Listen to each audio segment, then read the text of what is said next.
Assalamualaikum dan selamat datang ke Pala Bola News. Seperti biasa, Pala Bola News akan menyajikan berita bola sepak terbaik kepada anda semua pada setiap hari.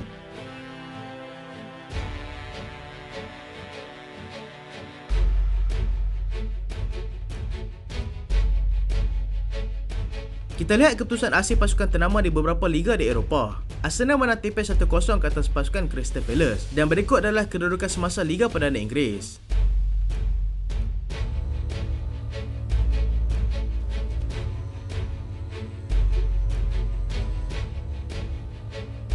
AC Milan menang selesa 2-0 ke atas pasukan Bologna dan berikut adalah kedudukan semasa Serie A Itali.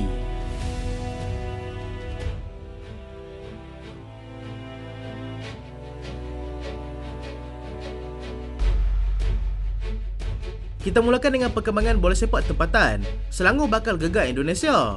Pasukan Liga Super, Selangor FC, akan bertemu dengan sebuah kelab di Indonesia dalam aksi satu persahabatan nanti. Menerusi satu kenyataan oleh pasukan Selangor, Derek Giant dijemput untuk ke Indonesia bagi satu aksi persahabatan dengan pasukan Liga 2 Indonesia, iaitu Persiraja. Aksi tersebut bakal berlangsung pada 27 Ogos nanti di Stadium Harapan Bangsa, iaitu Bandar Aceh.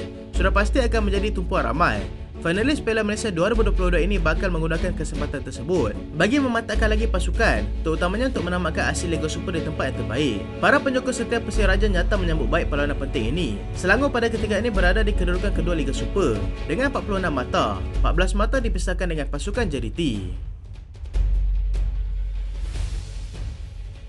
FAM nafikan tuduhan Zam Saham. Susulan dakwaan pemilik pasukan Kelantan, Norizam Tukiman ataupun dikenali sebagai Zam Saham, bahawa FAM gagal membantunya dalam isu pendaftaran pemain baru-baru ini, dinafikan sekeras-kerasnya Badan Induk Bola Sepak Malaysia itu. Ini kerana kelewatan yang timbul adalah disebabkan kelewatan mereka sendiri yang gagal mematuhi tempoh masa yang telah pun ditetapkan. Malah FAM juga telah berusaha sedaya upaya untuk membantu mereka untuk mendaftarkan 4 pemain import mereka. Jendela perpindahan kedua musim ini menyaksikan Kelantan membawa masuk Ali Sese, Ali Akbar Ahmadi, Dennis Bushening dan Ahmad Magdi. FAM turut menjelaskan perkara ini berlaku disebabkan masalah teknikal yang menyelubungi akaun transfer machine system, iaitu TMS, milik pasukan Kelantan sendiri. Pihak Kelantan juga sudah memaklumkan yang mereka gagal mengakses akaun tersebut berikutan daripada akaun ini telah pun dipegang oleh bekas pegawai pasukan mereka selepas FIFA menutup akaun lama itu dan membuka akaun baru untuk mereka dengan Zam Saham menjadi pemilik akaun tersebut. Disebabkan oleh itu, mereka gagal mematuhi masa yang telah pun ditetapkan dan yang tinggal sekarang ini hanyalah Leonardo Rolon dan Nathaniel Ringo yang akan terus membantu mereka mengharungi Liga selepas ini.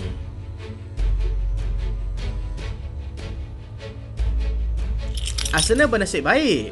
Arsenal yang turun ke Selhurst Park untuk bertemu dengan tuan rumah iaitu pasukan Crystal Palace boleh dikatakan bernasib baik apabila berjaya menang tipis 1-0 di sana awal pagi tadi. Penguasaan bola yang hampir seimbang di antara kedua pasukan memperlihatkan keputusan 0-0 sehingga tamat separuh masa pertama. Arsenal dihadapkan sepakan penalti pada minit ke-53 dan disempurnakan oleh Martin Odegaard tanpa membuang masa. Malam buat Arsenal selepas Takehiro Tomiyasu dilainkan kad kuning kedua selepas dia mengasari Ayu pada minit ke-67. Crystal Palace terus menggunakan kelebihan tersebut dengan menggandakan asakan ke kubu Arsenal tetapi gagal menembusi gawang pasukan Arsenal sehingga perlawanan tamat. Keputusan kekal 1-0 dan ini merupakan kemenangan kedua berturut-turut untuk pasukan Arsenal. Tetapi dua kemenangan ini dilihat dalam keadaan yang agak sukar. Arsenal akan bertemu dengan pasukan Fulham selepas ini, manakala pasukan Crystal Palace akan bertemu dengan Brentford di tempat lawan.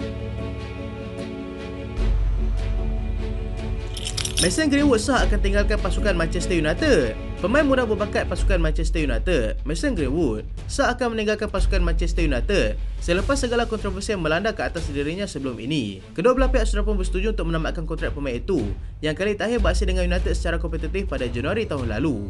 Walaupun dia sudah pun dibebaskan daripada semua pertuduhan yang dikenakan ke atasnya, United masih menggantungnya dengan siasatan mendalam dilakukan oleh mereka sendiri bagi memastikan dia benar-benar tidak bersalah. Keputusan tersebut diambil atas dasar tidak mahu menimbulkan lagi keraguan terhadap dirinya dan juga untuk membersihkan kembali maruahnya yang sudah tercalar. Greenwood telah menjaringkan 35 gol sepanjang kerjanya bersama United dengan merekodkan sebanyak 129 penampilan dan kontrak sebenarnya akan tamat pada Jun 2025 nanti.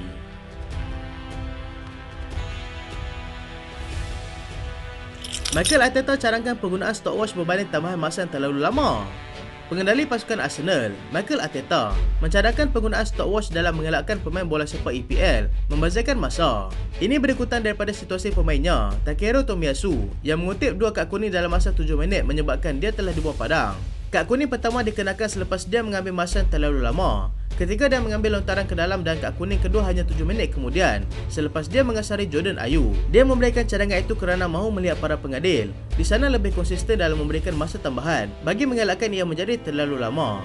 Mereka perlu bermain lebih daripada 100 minit pada musim ini selepas undang-undang baru yang dikuatkuasakan dalam musim ini bagi mengelakkan para pemain melakukan pembaziran masa.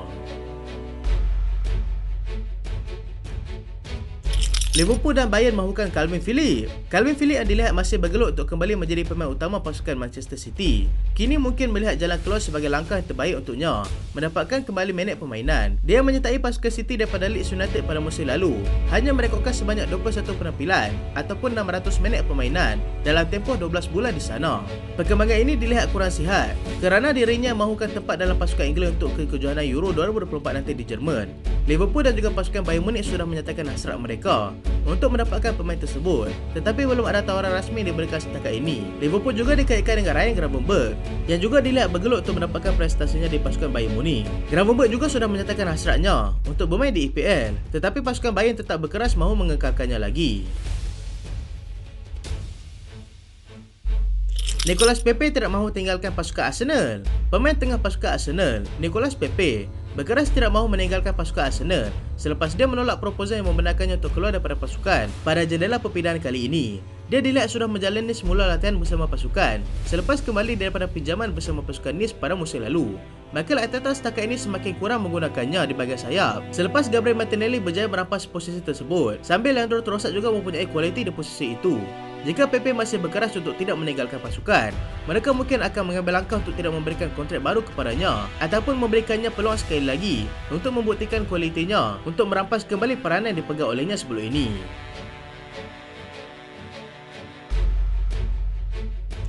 Thierry Henry dipilih sebagai jurulatih pasukan Perancis yang baru. Lanjutnya pasukan Arsenal dan juga pasukan Barcelona, Thierry Henry dilaporkan sudah semakin hampir untuk menggalas tugas pengendali skuad Perancis bawah 21 tahun untuk membawa mereka ke pentas Olimpik di Paris tahun hadapan. Dia yang kini berusia 46 tahun dilihat calon yang sesuai untuk menggantikan Sylvain Ripoll dan mempunyai pengalaman yang cukup selepas bersama dengan pasukan Belgium sebagai pembantu jurulatih sebelum ini. Dia juga pernah mengendalikan pasukan Monaco pada musim 2018-2019 dan kemudiannya bersama dengan pasukan MLS iaitu Montreal Impact pada tahun 2021. Dia juga pernah melatih pasukan remaja Arsenal dan menjadi sebahagian daripada anggota pasukan Belgium ketika mereka menamatkan aksi di Piala Dunia 2018 di tempat ketiga. Dia juga berpeluang untuk bersama dengan Kylian Mbappe jika dia benar-benar menjadi calon akhir yang dipilih untuk mengendalikan pasukan Perancis ke kejohanan Olimpik nanti. Jeremy Doku ke pasukan Manchester City, here we go. City dilaporkan sudah pun bersetuju untuk membayar sebanyak 65 juta euro kepada pasukan Rennes bagi mendapatkan pemain mereka iaitu Jeremy Doku. Doku juga sudah pun bersetuju untuk menerima tawaran Manchester City dengan dia akan diberikan kontrak selama 5 tahun di Etihad. Sergio Dest akan ke pasukan PSV. Barcelona mengesahkan yang pemain right back mereka, Sergio Dest, akan pergi menyertai pasukan PSV Eindhoven secara pinjaman bermula awal musim ini. Pasukan PSV juga diberikan pilihan untuk mendapatkannya secara tetap jika pemain itu berjaya memikat mereka dengan import yang diberikan. Barcelona juga masih tidak berputus asa untuk membawa masuk Joao Cancelo daripada pasukan Manchester City dan akan terus mendesak sebelum jendela perpindahan kali ini tamat. Real Madrid bersedia untuk dapatkan Kylian Mbappe. Real Madrid dikatakan sudah bersedia untuk memberikan tawaran sebanyak 103 juta pound kepada pasukan Paris Saint-Germain untuk mendapatkan penyerang mereka iaitu Kylian Mbappe. Mereka berharap pasukan Paris Saint-Germain akan menerimanya walaupun ia jauh daripada nilai sebenar yang mereka mahukan. Barcelona mahu dapatkan Leroy Sané. Barcelona dikatakan sedang mengintai peluang untuk mendapatkan Leroy Sané daripada pasukan Bayern Munich. Sané sudah memasuki fasa terakhir kontraknya di pasukan Bayern dan belum lagi menerima tawaran baru untuk dia terus kekal bersama kelab gegasi Jerman itu.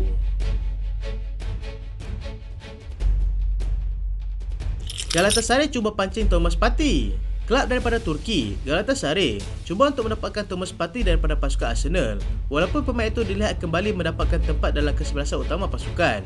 Mereka dilaporkan akan memberikan tawaran sebanyak 8.5 juta pound tetapi ditolak oleh pasukan Arsenal yang mahukan sebanyak 12 juta pound. Spurs mahu jual Jet Spence. Tottenham Hotspur dilaporkan mahu melepaskan Jack Span selepas pemain itu dikatakan gagal untuk mendapatkan perhatian pengurus baru mereka, iaitu Ange Postecoglou. Mereka akan menerima apa-apa tawaran yang munasabah daripada mana-mana pasukan yang berminat untuk mendapatkannya.